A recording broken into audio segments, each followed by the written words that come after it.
jajanan warna-warni ini siap untuk di steam. Satu lagi nih, jajanan warna-warni kesukaan UNYIL, Bakpao Mawar. Steam pada suhu 35 derajat Celcius, lamanya 2 jam. Proses ini nih yang bikin bakpao lembut dan mengembang. Masih belum selesai ya. Kukus bakpao yang sudah selesai steam, biar lebih matang selama 10 menit saja. Untuk membuat bakpao cantik dengan isian kacang merah gini, pertama bikin pasta kacang merahnya dulu ya. Kacang yang sudah dipresto selama 2 jam di blender sampai halus. Setelah itu dimasak selama 1 jam, sampai adonannya nggak lengket lagi.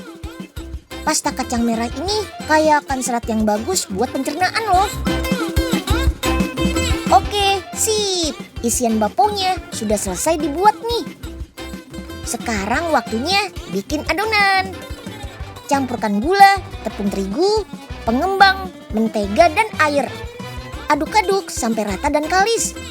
Itu loh, sampai adonannya sudah nggak lengket dan nggak bakal putus kalau ditarik.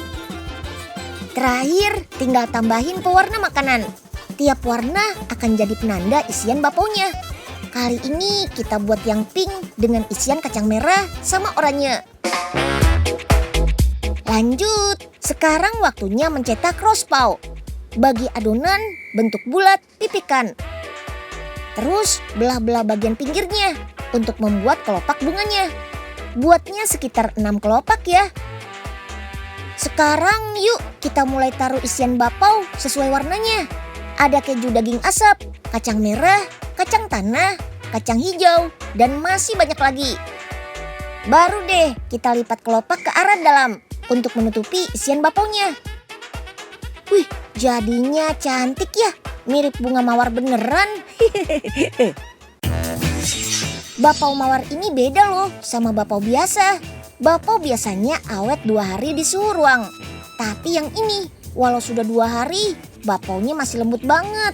Kayak gini nih. Terus isiannya ada banyak, sampai 10 macam. Wih, keren ya. Jajanan legend dikemas dengan bentuk dan varian rasa baru. Bisa banget nih dijadikan peluang bisnis. Mantap!